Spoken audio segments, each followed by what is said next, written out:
No prólogo de João, ele vai iniciar dizendo que no princípio era aquele que é a palavra, ele estava com Deus e era Deus. Ele estava com Deus no princípio, todas as coisas foram feitas por intermédio dele, sem ele nada do que foi feito, sem ele nada do que existe teria sido feito. Nele estava a vida, e a vida era a luz dos homens, a luz brilha nas trevas, e as trevas não a derrotaram. No versículo 6, ele vai falar: surgiu um homem enviado por Deus chamado João. Aqui ele está falando de João Batista. Nós sabemos que o ministério de Jesus Cristo, ele foi precedido pelo ministério do profeta João Batista. E João Batista ele foi previsto, né, pelas Escrituras Sagradas, que ele haveria de vir antes do Messias. Isaías vai falar sobre ele, né, sobre a voz do que clama no deserto. No capítulo 3 de Mateus, fala sobre que João apareceu no deserto da Judéia, pregando ali a palavra de Deus, pregando uma palavra de arrependimento. Por que clamar no deserto, né?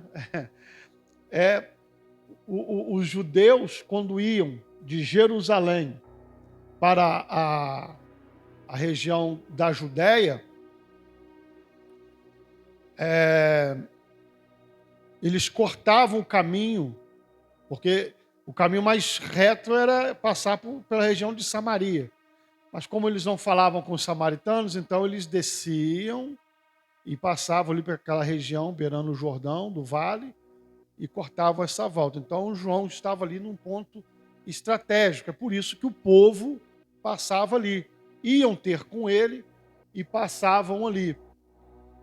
Óbvio que quando João vê os fariseus ali, ele vai dizer: raça de víboras, quem vos ensinou a fugir da ira vindoura?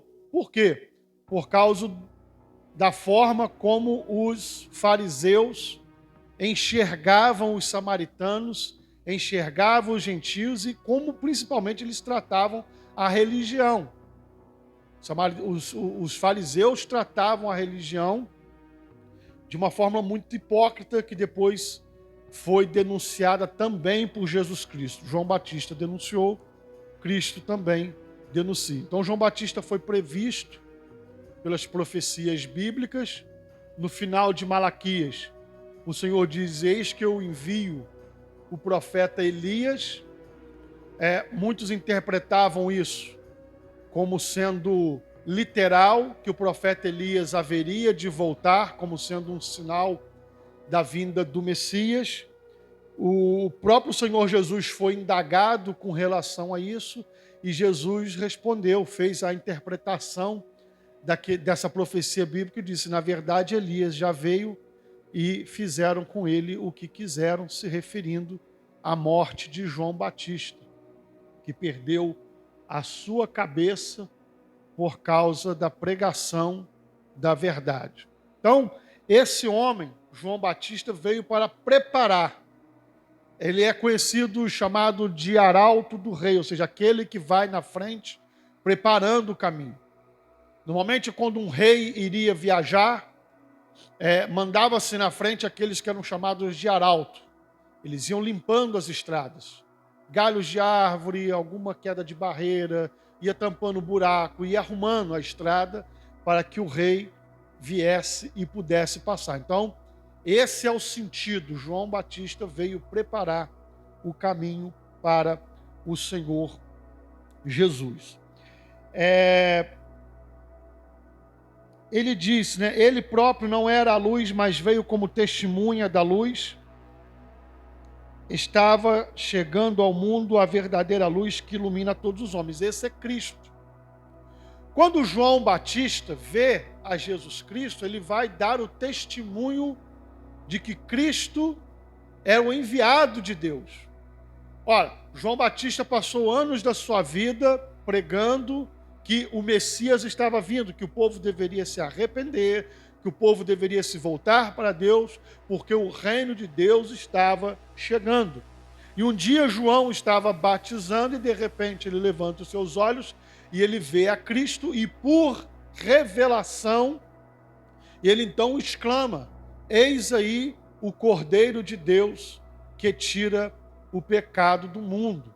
Isso está nas Escrituras. Quando Cristo chega até ele, João Batista ele relutou em querer batizar a Cristo porque ele sabia quem ele era.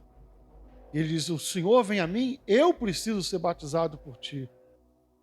E Jesus falou assim: convém cumprir as Escrituras, convém cumprir a vontade de Deus. Então João batiza a Jesus Cristo e assim o ministério público de Cristo se inicia.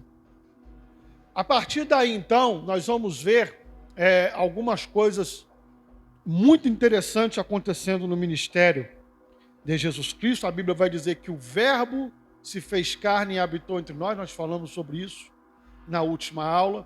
E agora eu quero abordar alguns aspectos da divindade e da humanidade de Cristo. A maior dificuldade que existe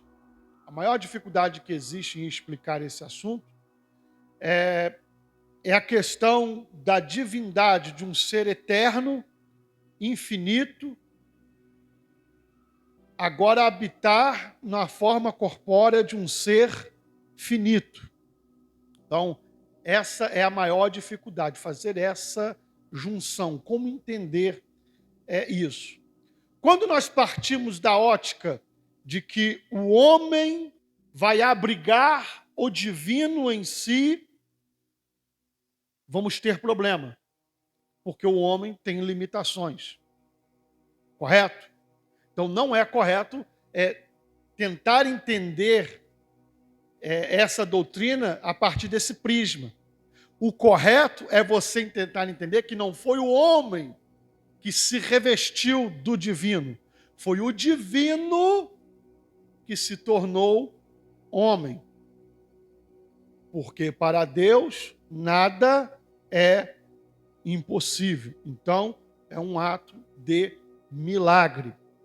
Tá? Então, não foi o homem que recebeu o ser divino, foi o divino que se revestiu de humanidade. Quando nós olhamos desse prisma, suaviza um pouco mais a gente entender essa problemática.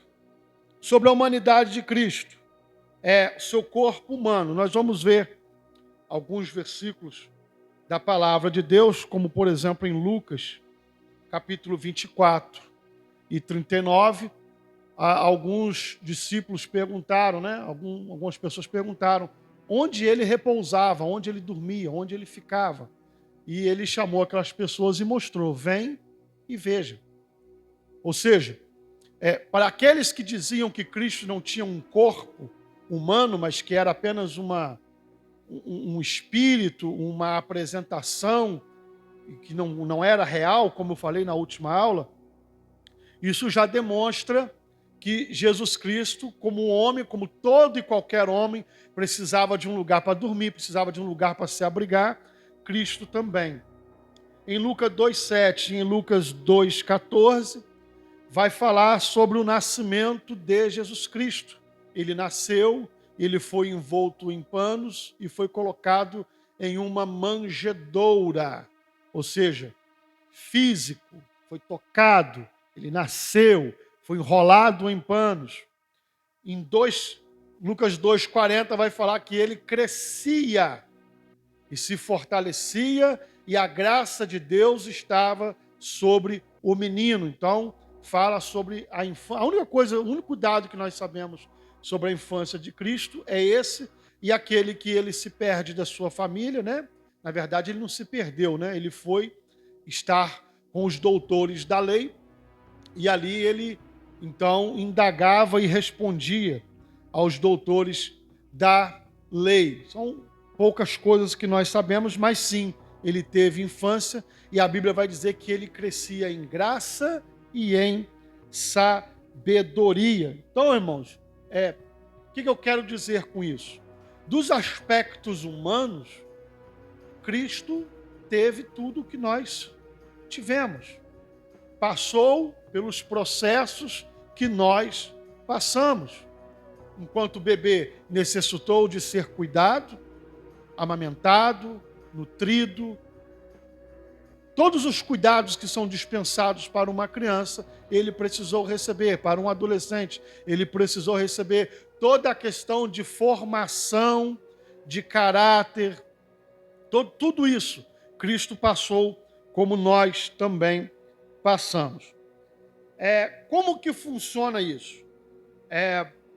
Alguns outros aspectos, tá, da humanidade de Cristo que mostram e comprovam que ele era humano, como eu e como você. Em João 4:6 vai dizer que ele se cansou. Você se cansa? Isso não é um atributo e um aspecto dos seres humanos? Se cansar? Essa passagem é a passagem em que Cristo vai falar com a mulher samaritana, em que ele senta no poço porque ele estava cansado. Tá? Fome, Mateus 4:2, quando ele estava no deserto, a Bíblia vai dizer que depois do período de jejum ele teve fome.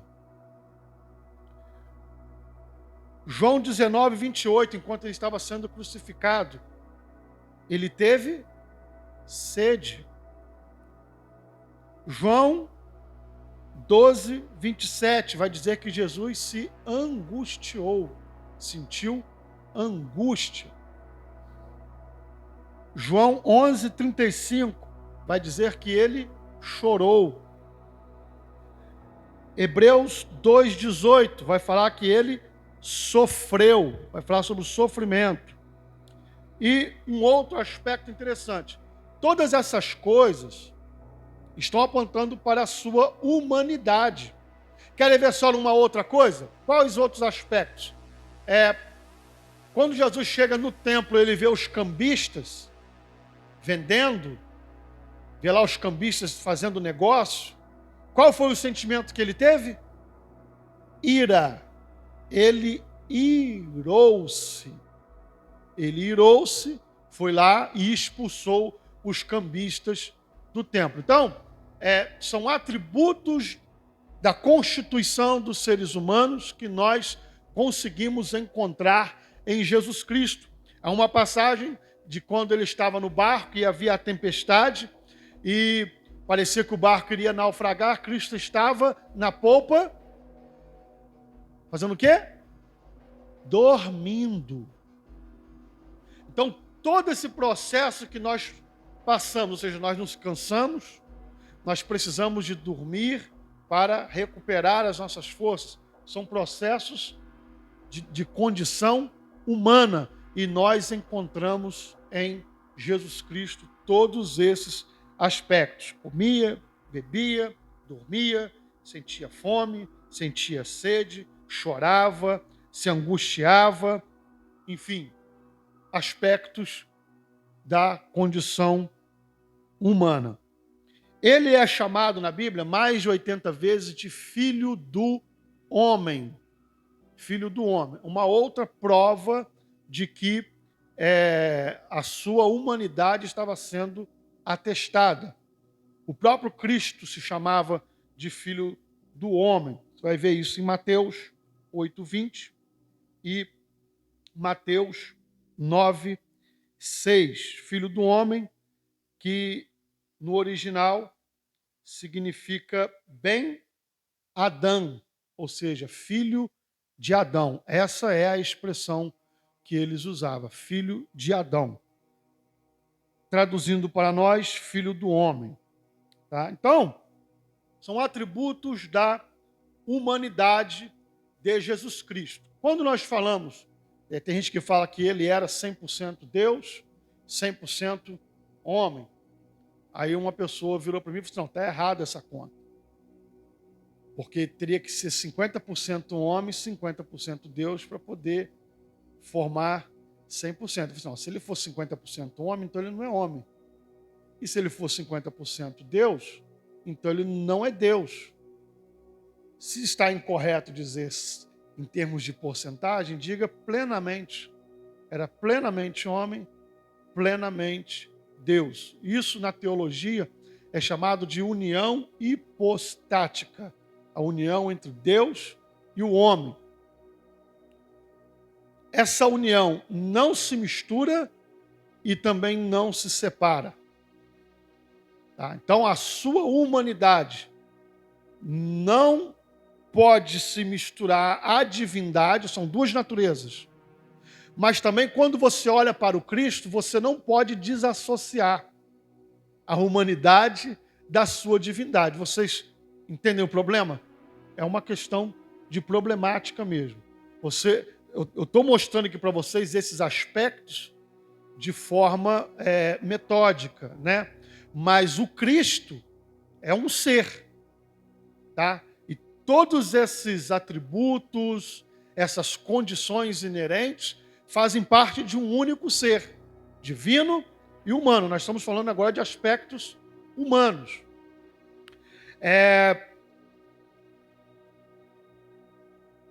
Há inúmeros relatos nas Escrituras Sagradas que mostram que ele também é Deus. Tá? Algumas pessoas não entendem. Tá? Esses textos que eu separei são apenas alguns textos. A Bíblia tem muitos outros textos. Inclusive, em Isaías 9:6, vai fazer uma predição a respeito da vinda do Messias e vai dizer que o nome dele seria Emanuel, que traduzido significa Deus conosco. Então, assim, um dos cumprimentos da profecia bíblica é justamente a encarnação do Verbo. Porque esse Deus conosco é muito mais apenas do que uma aparição de Deus no meio da nação, no meio do povo. Esse Deus conosco tem um sentido mais profundo, é um pouco mais elevado. Esse Deus conosco é assumir a forma de homem para estar sempre conosco. Então, ele tem um significado um pouco mais amplo do que apenas estar com o povo ou estar no meio do povo. É estar na forma, além de tudo isso, de estar com o povo, estar no meio do povo, de estar presente, é estar na forma. Emanuel, Deus conosco. Algumas passagens que demonstram, que falam sobre a divindade de Cristo, você vai encontrar no próprio Evangelho de João, no capítulo 1. É um dos textos mais claros da Escritura atestando a divindade de Jesus Cristo. No princípio era aquele que é a palavra, ele estava com Deus e era Deus. Então, quando alguém te indagar ou perguntar, mostra uma passagem bíblica que ateste sobre a divindade de Jesus Cristo. João, capítulo 1, versículo 1, é um dos textos mais claros das Escrituras, mais fáceis de serem lembrados, que vão atestar a divindade de Jesus Cristo. Você também vai encontrar João 1,18, João 20, 28. Você também vai encontrar em Romanos, capítulo 9, versículo 5, Tito 2,13, Hebreus 1,8, 2 Pedro, capítulo 1, versículo 1, Colossenses 1,19 e 2,9. Vocês podem anotar aí, tá? E depois vocês podem pesquisar. Eu não vou ler tudo, porque senão não teremos tempo hábil. Por exemplo, em João 1,18, ele vai dizer: ninguém jamais viu a Deus, mas o Deus unigênito que está junto ao Pai o tornou conhecido. Então, apontando para a divindade de Jesus Cristo. Vocês anotem esses versículos, guardem eles aí, porque é muito importante nós conhecermos a esse respeito.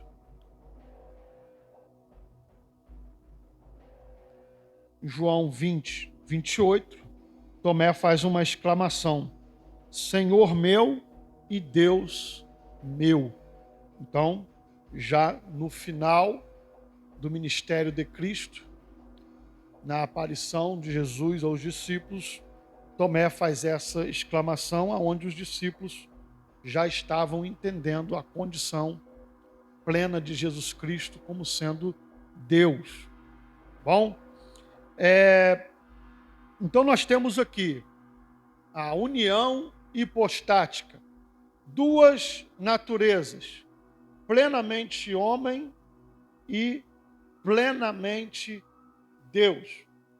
Algumas coisas, né, alguns atributos que são referentes aos homens, nós conseguimos encontrar nas Escrituras, e nós também encontramos atributos divinos, tá? Como, por exemplo, quando Cristo opera milagres. Quem pode operar milagres a não ser o próprio Deus?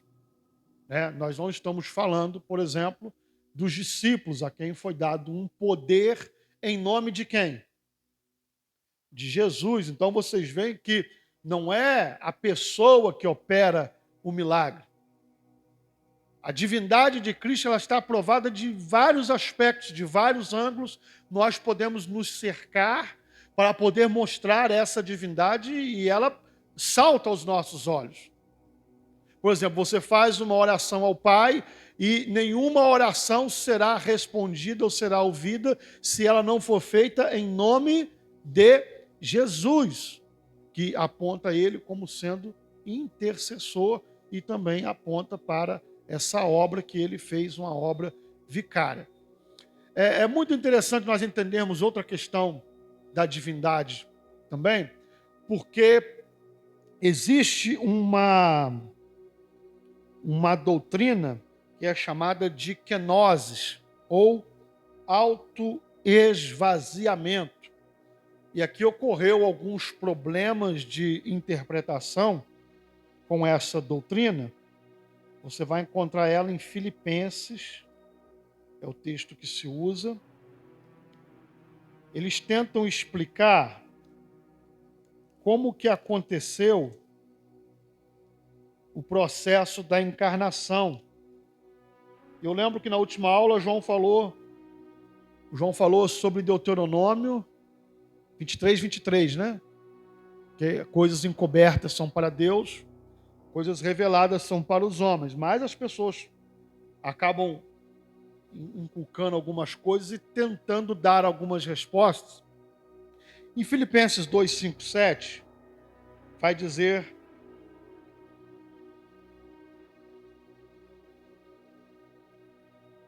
seja a atitude de vocês a mesma de Cristo Jesus, que, embora sendo Deus, não considerou que o ser igual a Deus era algo que devia apegar-se, mas esvaziou-se a si mesmo, vindo a ser servo, tornando-se semelhante aos homens, e sendo encontrado em forma humana, humilhou-se a si mesmo e foi obediente até a morte, e morte de cruz. Por isso Deus o exaltou à mais alta posição e lhe deu o nome que está acima de todo nome, para que ao nome de Jesus se dobre todo o joelho nos céus e na terra e debaixo da terra, e toda língua confesse que Jesus Cristo é o Senhor, para a glória de Deus Pai. A questão está aqui. Embora sendo Deus, não considerou que o ser igual a Deus era algo que devia apegar-se, mas esvaziou-se. O termo kenosis significa esvaziar. Mas esvaziou-se a si mesmo, vindo a ser servo, tornando-se semelhante aos homens.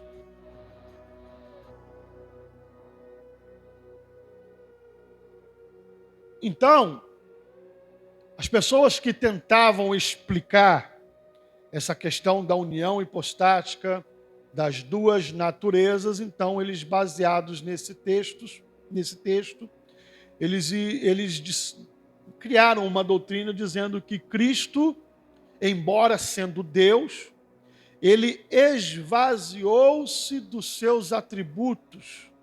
Ou seja, é como se ele deixasse de ter os seus atributos, que são a constituição do próprio Deus, e ele tornou-se forma de homem apenas com a essência divina.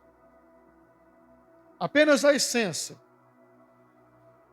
O problema disso é que isso é uma heresia, que foi combatida, tá, ao longo da história da igreja. A teologia tradicional não aceita esse termo como é colocado, porque eles vão dizer que Cristo abre mão dos seus atributos e ele vem na forma humana, na forma de servo, e assume então ali a forma de homem, torna-se um homem.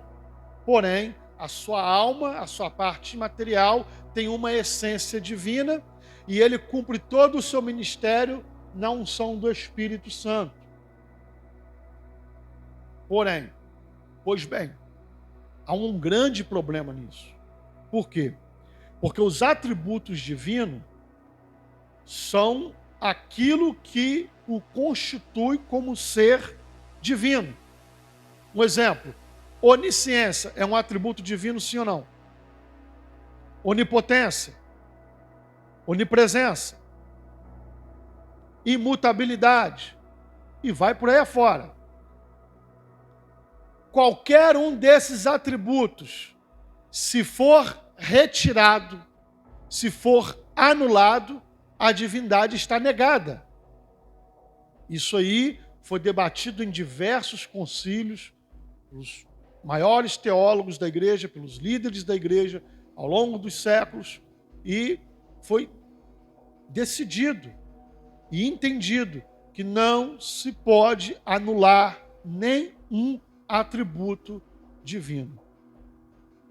Quando nós estamos falando a respeito de Jesus Cristo, da encarnação e da união hipostática, também não se pode anular nenhum atributo da constituição humana. Então, tudo que nós passamos e sentimos como homem, Cristo também sentiu. Ele também sentiu dor, sentiu fome, frio, ou seja, ele passou por tudo. Dos atributos divinos, ele não abriu mão de nenhum dos seus atributos. Ah, mas então como que fica a onipresença, sendo que ele estava em forma corpórea de homem? Eu não sei te dizer como que funciona essa mecânica, mas eu sei que está escrito na palavra de Deus que nele habita toda a plenitude da divindade. Plenamente Deus, sem faltar nenhum dos seus atributos.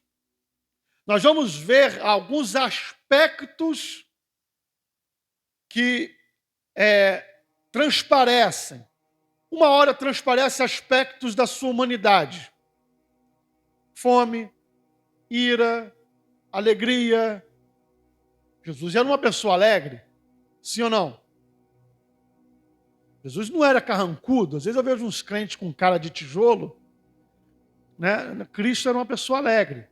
Eu falo isso com vocês baseado em algumas coisas. Por exemplo, no Evangelho de João, no capítulo 2, vai dizer que ele foi convidado para uma festa. Se Jesus fosse uma pessoa detestável, não ia ser convidado para uma festa.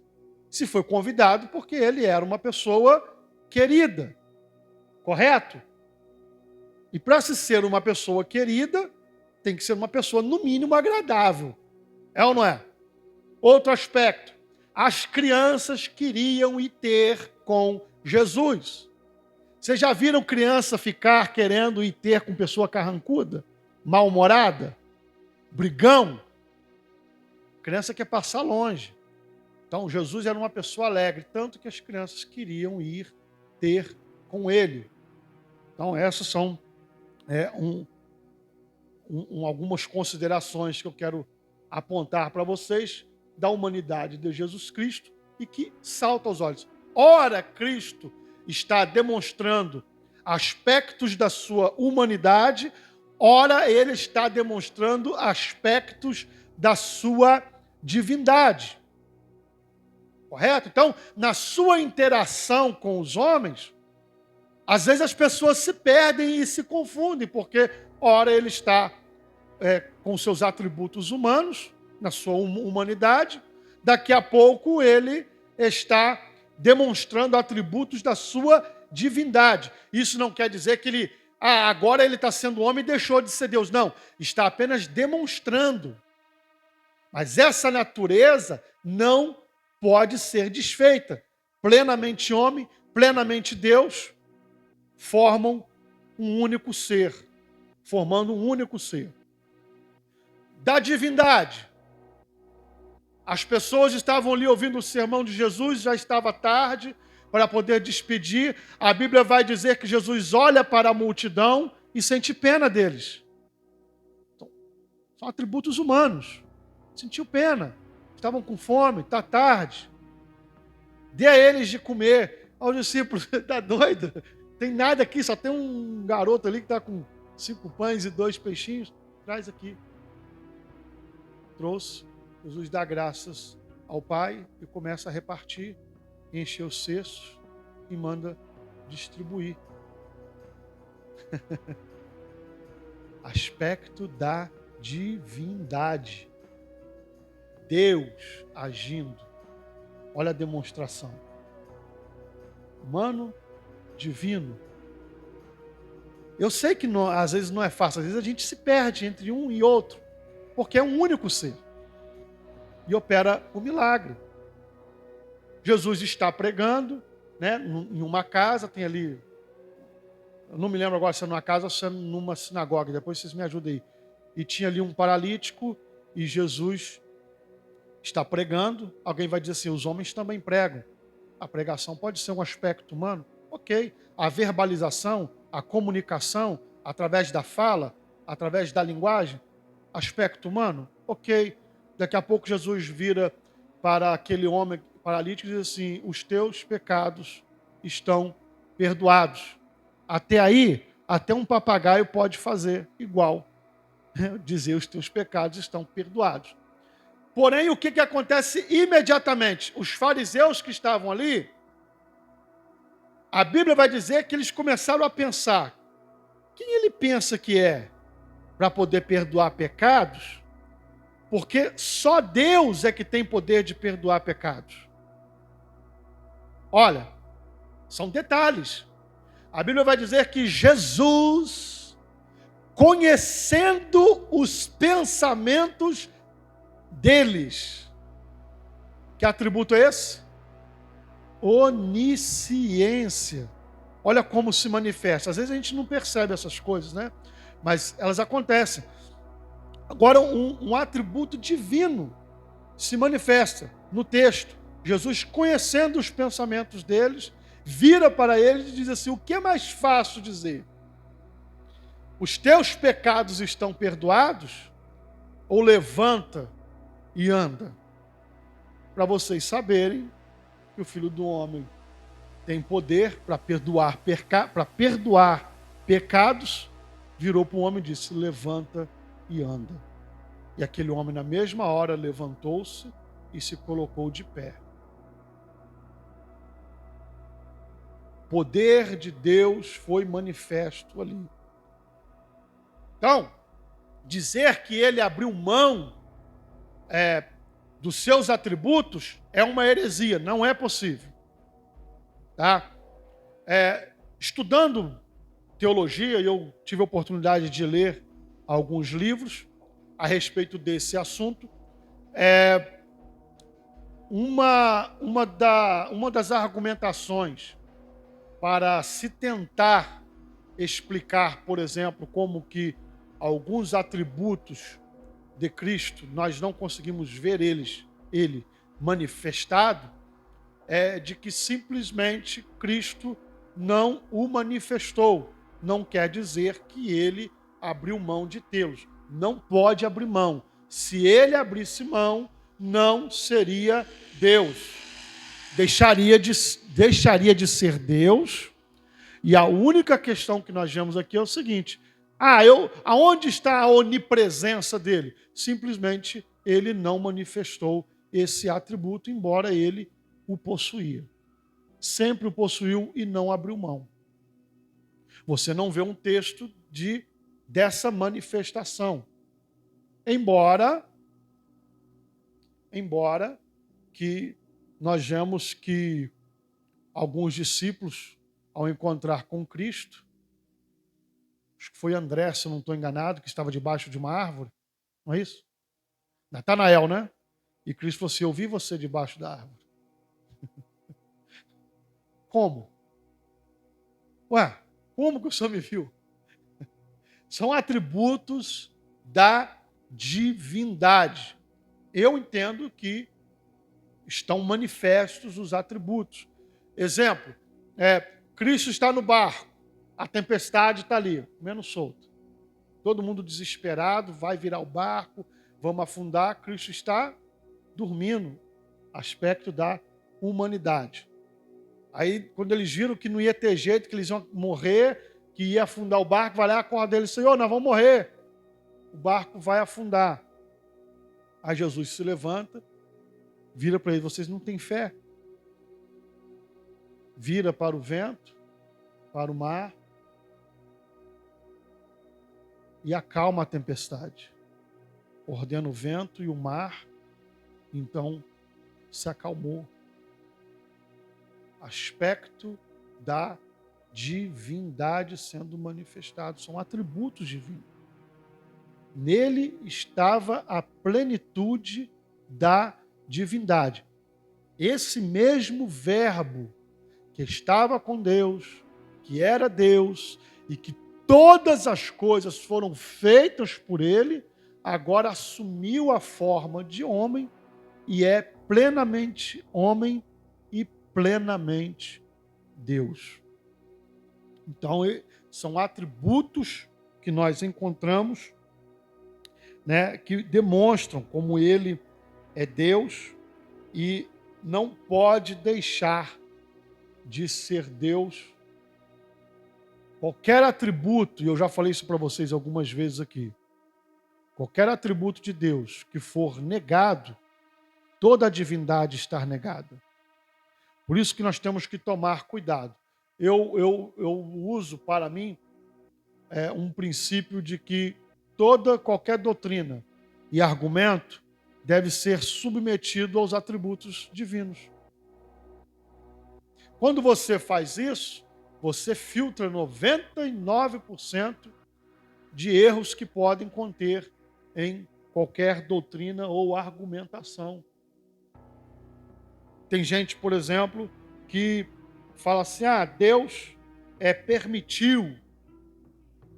Por que isso aconteceu? Chegou num determinado momento, as coisas deram errado.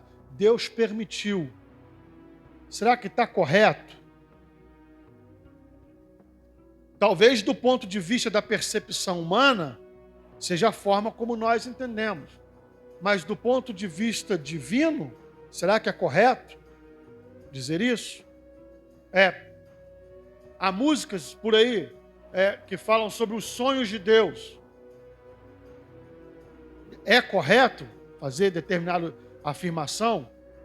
Sonho de Deus? Então o que? Deus dorme? Mas sonho aqui são planos e projetos. Então fala, os planos e os projetos de Deus. Não fala sonho porque pode haver uma interpretação equivocada. Então Deus está parado lá pensando: puxa vida, podia ser assim. Isso é coisa que está inerente aos seres humanos, de fazer planos e ficar sonhando com coisas que podem ou não ser alcançadas. Isso não existe para Deus. Deus decreta: eu quero que seja assim, e pronto, acabou. Não tem quem possa se opor a Deus. Às vezes, na visão humana, a gente pode entender assim: fulano de tal, os seres humanos, os homens, blasfemam, se levantam contra Deus, mas tudo isso está dentro dos planos dele. Nós vemos isso em toda a história da Bíblia na forma como Deus sempre lidou com os homens. Os homens eram blasfemos, se levantavam contra Deus e depois qual era o final deles? Quer ver só uma outra coisa? Faraó. A Bíblia é clara em dizer que Deus endureceu o coração de Faraó para quê? Para que pudesse manifestar a glória dele no Egito. Está escrito. Está escrito tanto no texto de Êxodo, quanto está escrito em Romanos capítulo 9. Então, irmãos, prestem bem atenção. Deus é o soberano. Ele faz o que quer. Deus não sonha, como as pessoas imaginam. Deus não pode ser pego de surpresa. E aqui reside um outro problema. Como, por exemplo, existe uma doutrina, né, de que afirma que as pessoas podem perder a salvação. Eles vão dizer que os nomes, né, são escritos no livro da vida e os nomes são riscados do livro da vida. Pego alguns textos isolados da palavra de Deus, preste bem atenção no que eu vou dizer a vocês aqui, tá? Só para vocês analisarem. Ok. Se um nome está escrito no livro da vida, a pessoa está salva, e depois esse nome é arriscado, então quer dizer que Deus foi pego de surpresa. Isso vai ferir qual atributo de Deus? Onisciência. Porque se Deus sabe de todas as coisas, não deveria nem ter escrito o nome lá. Porque se ele já sabia que a pessoa iria se perder, por que colocou lá? Então, isso são aspectos da nossa humanidade. Ou seja, nós somos cheios de altos e baixos. Uma hora é o gigante da fé, outra hora está catando latinha. Estou falando para vocês entenderem. Em termos de fé, há pessoas que se desviam, depois voltam. Isso são experimentações inerentes ao ser humano. Isso não tem a ver com a eternidade de Deus. Por exemplo, para Deus, todas as coisas já estão feitas, estão cumpridas. Ele vai dizer, eu sou o alfa, o ômega, o princípio e o fim. Sabe o que isso significa? Deus não habita na criação, embora ele esteja em nós, através do Espírito Santo, mas teontologicamente falando, a criação está aqui, ó, na palma das mãos dele. O Criador não pode fazer parte da criação. Teontologicamente falando. Para vocês entenderem, nós somos sujeitos ao tempo. É ou não é? Nascemos, envelhecemos, morremos. A gente vê o tempo passando. Deus não está sujeito ao tempo. Para ele, passado, presente e futuro é a mesma coisa. Então, quando nós falamos assim, há 6.000 anos atrás, ele está lá. No dia que só havia trevas sobre a face do abismo, ele está lá. Não havia nada criado no plano físico, ele está lá. Antes da criação, eu não sei nem o que tinha, ele está lá. Josué orou e o sol parou, segundo a análise daquele que observa. Deus estava lá. O mar vermelho se abre e o povo passa em seco. Ele está lá. E o verbo se fez carne e habitou entre nós. Ele está lá. A igreja é perseguida por causa do nome do Senhor. Ele está lá. Para ele, o tempo não tem essa mesma referência para nós. E João vai dizer no capítulo 21 de Apocalipse, eis que eu vi novos céus e nova terra, e aquele que estava sentado no trono, o tabernáculo de Deus com os homens, Deus está para sempre, tudo está se cumprido. Ei, Deus está lá, já está cumprido. Nós estamos presos ao tempo, Deus não. Então, dizer que Deus vai se surpreender com aspectos da nossa limitação humana é um erro. É um dos erros. Então, eu só dei esse exemplo para vocês poderem refletir. Ora, se Deus puder ser pego de surpresa, estou falando de aspectos das suas determinações e dos seus decretos, de toda a sua eternidade, então ele deixa de ser Deus. Porque você vai ferir diretamente um aspecto da onisciência de Deus. Fala, amor. Amém. Nós sabemos que Deus não tem prazer na alma que se perde. Então já mostra aí que a responsabilidade é pessoal, da pessoa compreender a vontade de Deus. E há muito dito por alguns que muitos são chamados e poucos escolhidos. Pegam isso como uma referência Está até... escrito isso. Sim, até pegam como referência a ponto de, digamos assim, impor sobre o povo que realmente a pessoa é o que ela quer. Eu entendo o seguinte, pastor, assim como foi dito aí, né? Todos nós fomos chamados, mas a questão de ser escolhido é de Deus se manifestar na pessoa. Nem todo mundo, nem todos que querem, Deus vai simplesmente olhar, eu vou agir nele, eu vou agir nela, para que eu possa manifestar o meu poder, a minha vontade. Há momentos em que isso acontece, né? Eu sou prova disso, há muitos irmãos aqui que são prova disso. Só que o ser humano tem a tendência de querer com que essa tal manifestação, né, pela questão da fé, quando ela crê em Deus, quando Deus quer usá-la como um canal, acha que tem que ser constante. É bom que seja constante, mas nós somos muito falhos, né? Então, assim, todos, né, têm um plano da salvação divino. Deus não vai se perder ninguém. Deus é onisciente, ele sabe de tudo.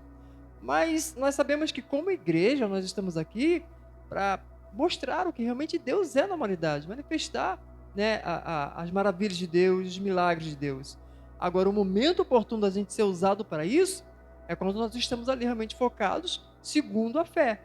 A pessoa que tem algumas experiências, de milagres até, ela consegue compreender isso bem. Agora, a pessoa, quando não tem, ela se perde tanto, até em termos de pregação emocional, digamos assim, achando que a vontade dela é soberana, tem que ser cumprida, o que ela deseja, o que ela sonha.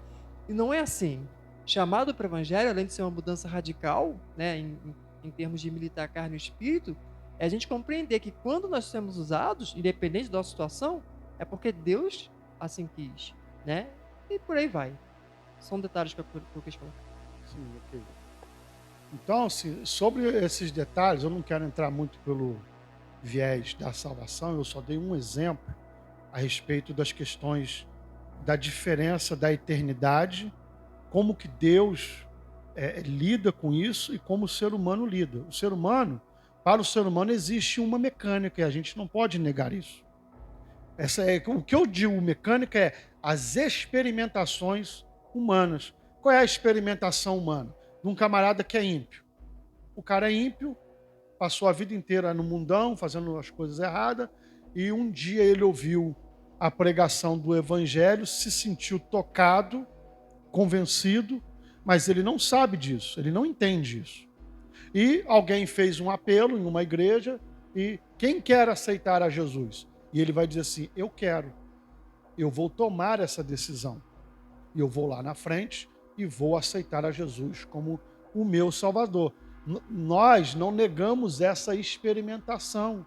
É porque o ser humano entende dessa forma. Ele está experimentando uma experiência. Então, nós não negamos que houve uma volição, houve uma vontade nele, e ele entende que ele tomou essa decisão e assim, então, começou a sua caminhada.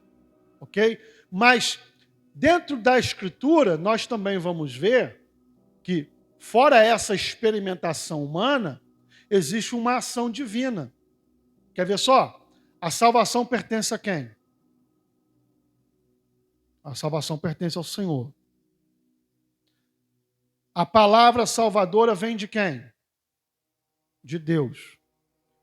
Quem convence do pecado, da justiça e do juízo? O Espírito Santo. Aí começa a ter outras implicações mais sérias. Nós estávamos mortos em delitos e pecados. Morto. Se você está morto, você está inerte com relação às coisas espirituais. Está morto para Deus, ou seja, incapaz de se voltar para Deus. E Paulo vai dizer, através do Espírito Santo, isso está em Efésios, tá? Capítulo 1 e 2. Através do Espírito Santo, ele vos vivificou. Ou seja, antes de nós pudéssemos tomar a decisão positiva em relação a Cristo, teve que haver uma ação do Espírito Santo em nós. É o quê? Comunicação de vida. Se não houvesse essa comunicação de vida, seria impossível. Então o Espírito Santo vem e comunica vida. Quando ele comunica a vida, a pessoa passa a ter a fé. A fé é dom de quem? Vocês estão entendendo? Como que são as implicações? Não estou negando que o ser humano tenha uma mecânica para a salvação e ele experimente e que ele, no primeiro momento, ele entenda dessa forma. É o que ele experimentou. Vocês estão entendendo? Mas teologicamente, profundamente dentro da teologia, nós sabemos que há algo muito mais profundo que está ocorrendo, que tem a ver com decretos eternos de Deus. Não foste vós que me escolheste, eu escolhi a vós. Aí de repente os discípulos vão dizer assim, explica essa parábola, a gente não entendeu. Para vocês é dado conhecer os mistérios do reino de Deus. Para eles só falo por parábolas, para que eles ouçam e não entendam, para que vejam e não enxerguem. Mas para vocês foi revelado. Isso não cabe a nós. Isso é um ato divino, é de Deus. Se alguém quer brigar, vá brigar com Deus.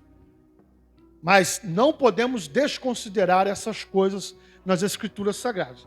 Então, voltando à questão da kenosis, o autoesvaziamento, o que significa isso? Significa que ele deixou a sua glória. Ele deixou a sua glória, deixou o seu status que ele tinha na eternidade para poder assumir a forma de criatura.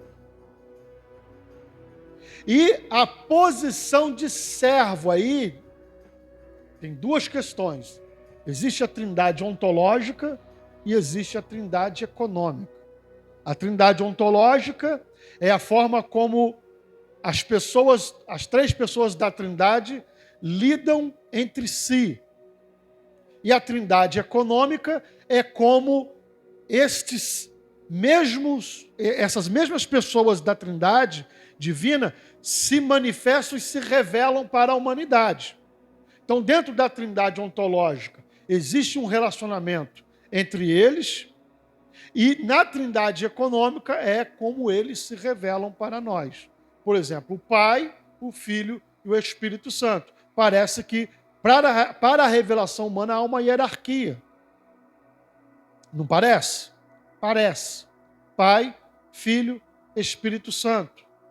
O Pai envia o Filho obedece, se submete na forma de servo, vem e cumpre o que está determinado.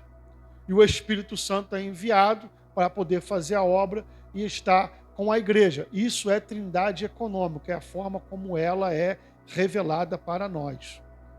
É a forma como Deus interage através das três pessoas da Trindade com a humanidade. Dentro da teontologia, não tem exclui-se essa relação com a humanidade, nós passamos a olhar apenas para o ser divino, os seus atributos e os seus relacionamentos entre si.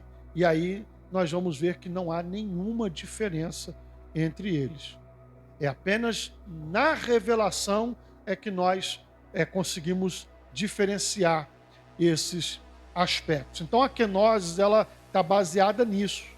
Esse autoesvaziamento é Cristo cumprindo um decreto divino, um decreto eterno, teontológico, que na revelação se cumpre dessa forma. Com essa demonstração para nós, de que Deus amou o mundo de tal maneira que enviou o seu Filho unigênito para que todo aquele que nele crê não pereça, mas tenha a vida eterna.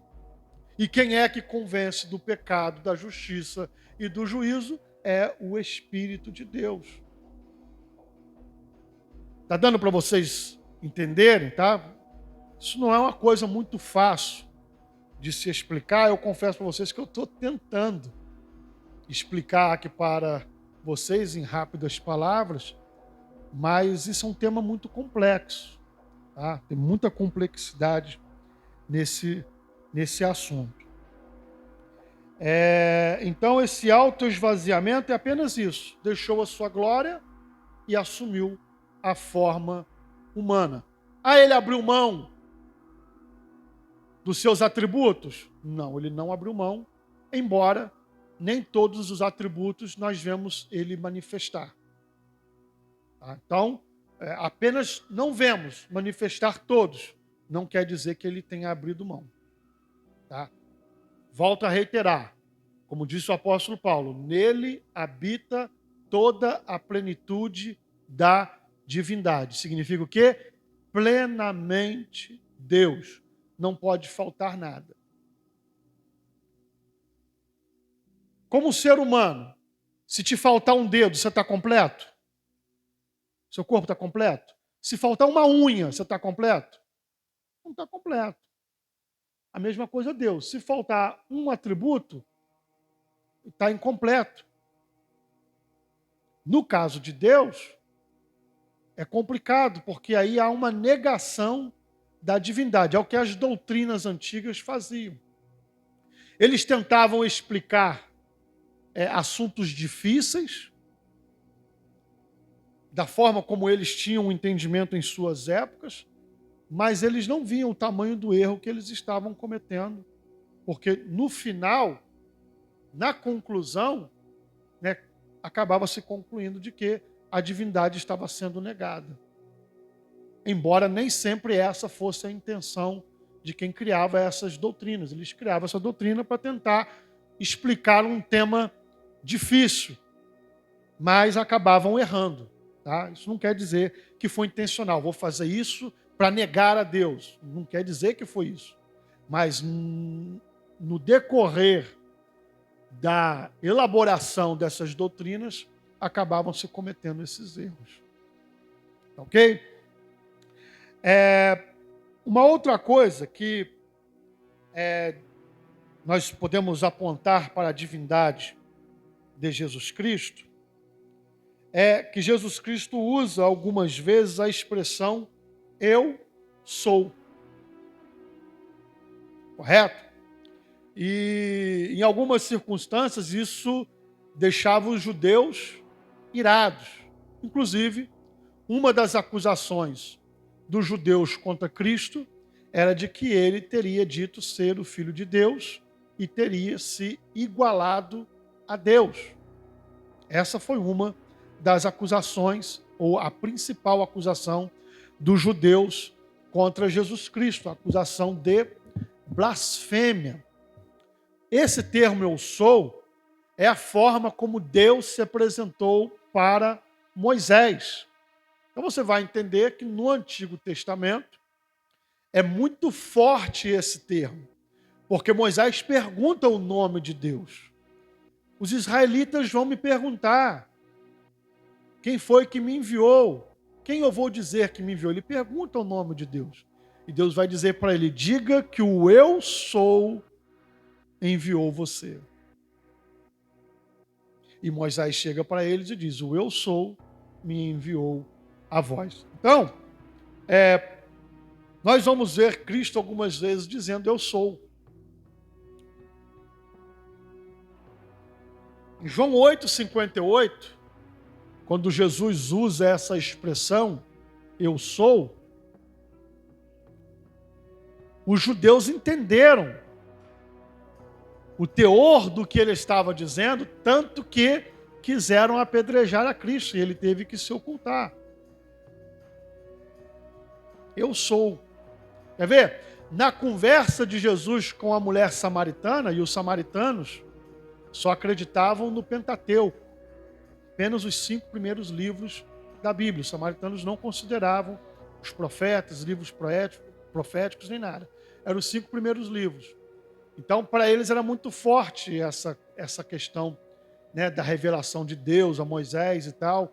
E quando a mulher diz assim, o Messias, quando ele vier, ele vai nos ensinar todas essas coisas. Jesus, quando vai se revelar para ela, ele diz assim, eu sou.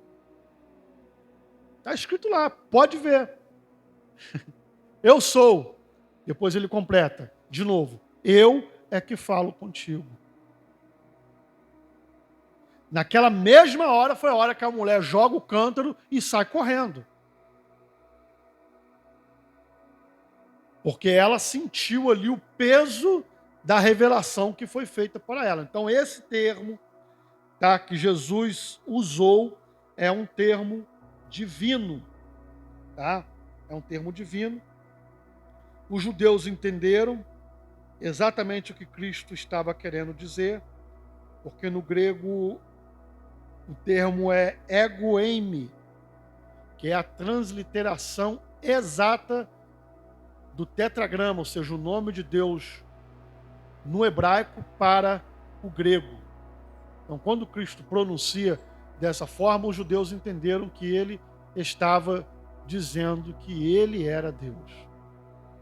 Por isso eles quiseram apedrejar a Cristo, por causa que eles entenderam que ele estava blasfemando. Eles não entendiam que Cristo era o próprio Deus. Então, irmãos, são aspectos que é importante nós entendermos a respeito da pessoa de Jesus Cristo, porque o Verbo se fez carne e ele habitou entre nós.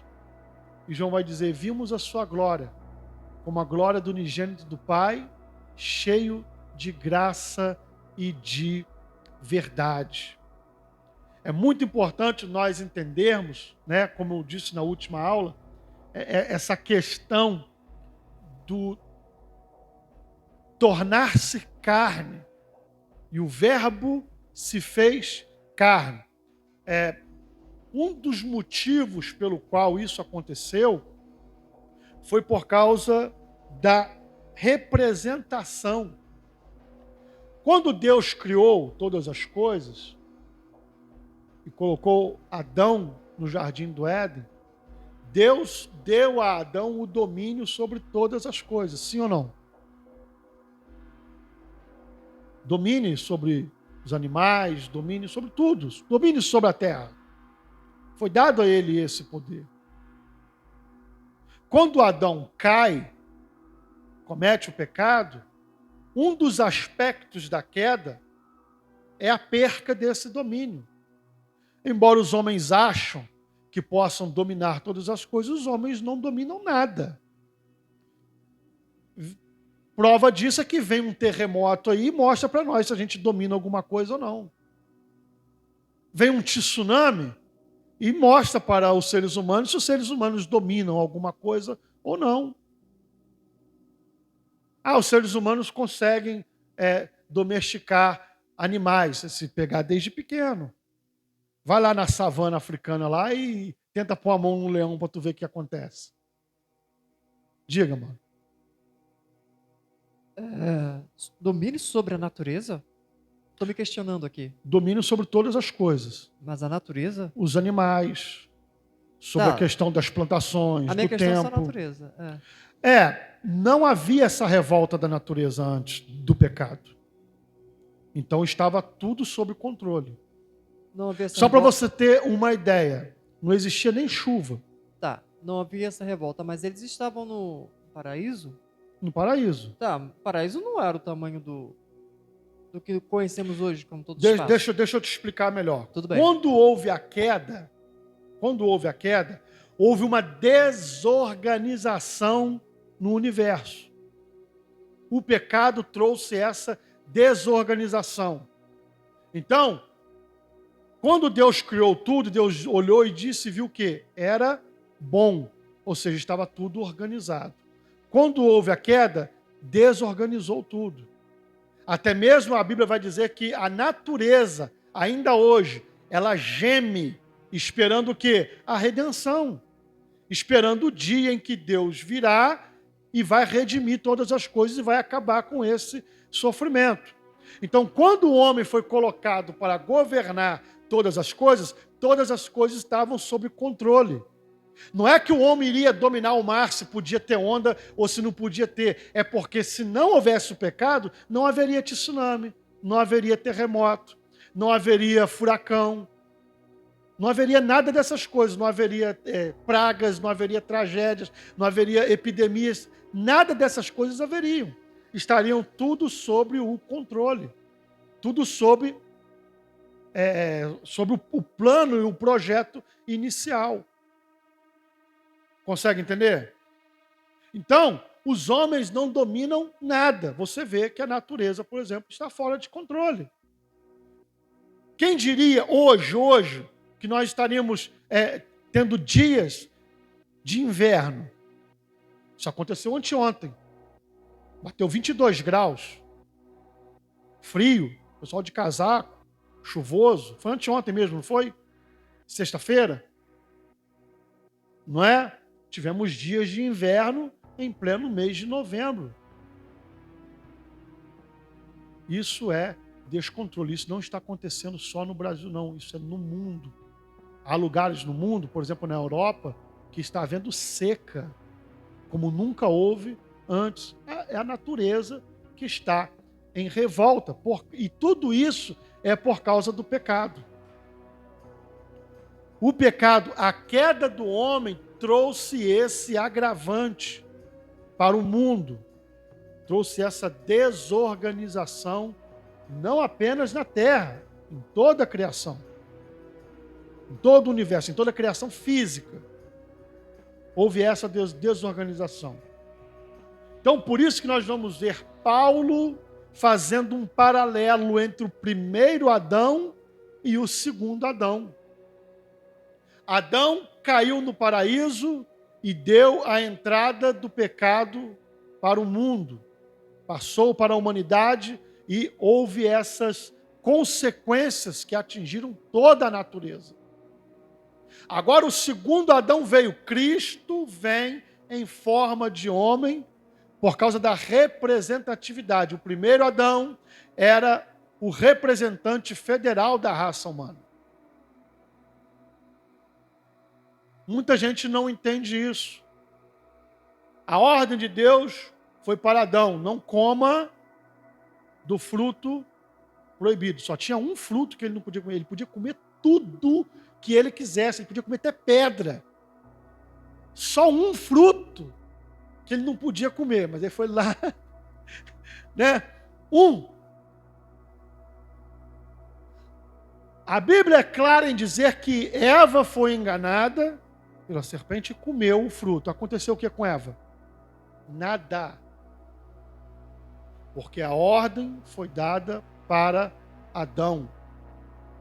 Eva comeu, não aconteceu nada. E ela falou: a fruta é gostosa, não aconteceu nada comigo, come também. Aí, quando Adão comeu, a Bíblia vai dizer que os olhos dos dois se abriram. Isso tem um significado legal nisso, porque a ordem foi dada para Adão. Adão era o responsável, era o representante da raça humana. Quando Adão cai, ele joga toda a raça humana na desgraça. Ele separa toda a raça humana da presença de Deus. Cristo agora vem, o segundo Adão, para poder cumprir e resgatar aquilo que foi perdido lá no Éden. Porque Deus amou o mundo de tal maneira. Vocês já pararam para analisar o que isso significa? Tem gente que acha que está falando apenas dos homens. Não. A palavra mundo ali é cosmos. Sabe o que isso significa? Deus amou a sua criação original. Deus amou aquilo que ele criou e disse assim, é bom. Inclusive o homem. Está tudo englobado nisso. Deus amou de tal maneira. Então, irmãos, o plano de Deus era restaurar. A Bíblia vai dizer que em Cristo, há uma reconciliação entre Deus e os homens e todas as coisas. Vão se reconciliar através de Cristo. Até mesmo a natureza e todas as coisas criadas vão se reconciliar e voltarão para a ordem natural. Para Deus, todas essas coisas já estão cumpridas. Para nós que somos homens e estamos sujeitos ao tempo, nós estamos vivendo esse processo. Mas vai chegar um dia em que todas as coisas serão cumpridas e haverá um reestabelecimento da ordem como ela era antes. Querem ver só uma outra coisa? Quando Cristo ressuscita, ele profere uma frase que faz a gente refletir um pouco. Quando ele diz assim, é-me dado todo o poder no céu e na terra. Já parou para pensar nisso? O do porquê ele tenha dito isso? Algumas pessoas vão indagar que porque antes ele estava na forma humana, de ministério humano, ele estava com seu poder limitado, aquela velha história da kenosis. E que agora ele ressuscita com plenitude, tenta dar essa cambalhota. Mas aí nós vamos entrar naquela velha história do problema dos atributos de Deus. Então, durante o ministério de Cristo, os seus atributos, ele abriu mão dos atributos, não tinha atributos. Durante o seu ministério, ele era o Todo-Poderoso, sim ou não? Agora ele ressuscita e vai dizer, é-me dado todo o poder no céu e na terra. E agora? Isso é uma questão de representatividade. Cristo está representando o segundo Adão. Ele tem todo o poder no céu e na terra como Deus, e agora na forma de criatura, ou seja, na forma de Adão, ele vem e restabelece a antiga ordem. Quando ele paga o preço pelo pecado, isso é um pouco complicado de entender, porque estamos presos ao tempo. Mas para um ser que é divino e sabe o que está sendo feito, o que está acontecendo, ele vai dizer, está sendo restaurada a antiga ordem. Agora, novamente, todas as coisas estão conforme era para ser. Não foi dado ao homem o domínio sobre todas as coisas? Cristo está restaurando essa ordem novamente. Ao dizer, é-me dado todo o poder no céu e na terra, ele está falando como Adão, como um representante da raça humana. Deu para entender isso? Alguma dúvida? Vocês estão melhores do que eu.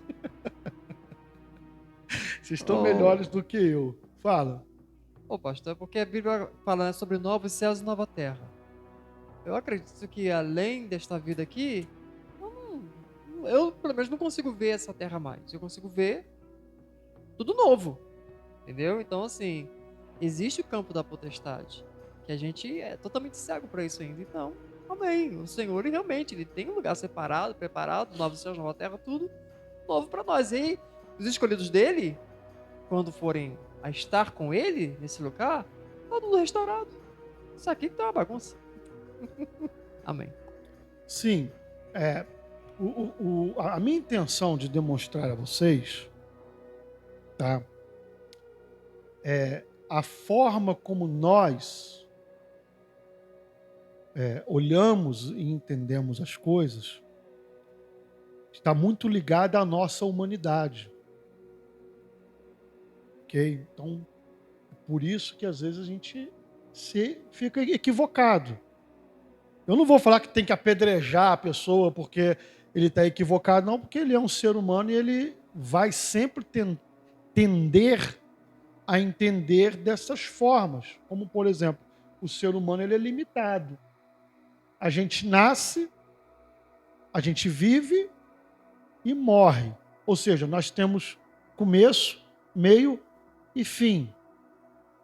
Aí nós vamos agora tentar entender um ser que é ilimitado.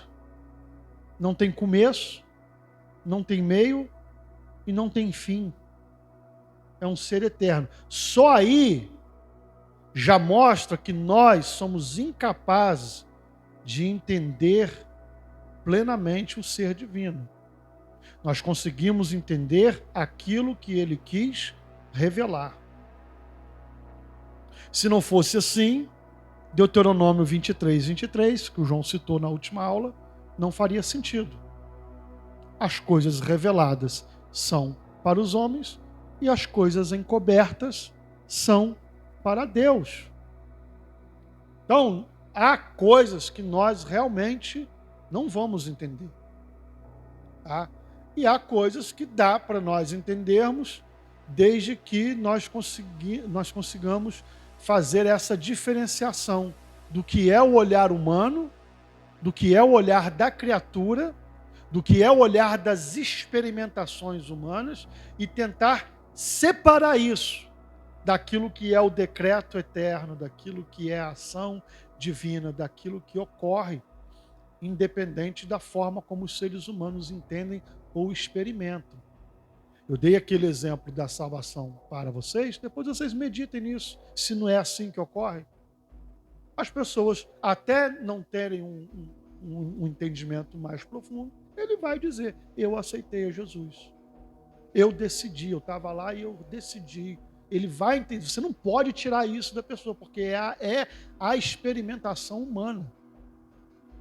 Ok? Mas teologicamente, por trás disso, existem algumas outras coisas, né, que vão aprofundar muito mais essa questão e vão demonstrar que as experimentações humanas, elas muitas vezes nos colocam no entendimento equivocado dos assuntos.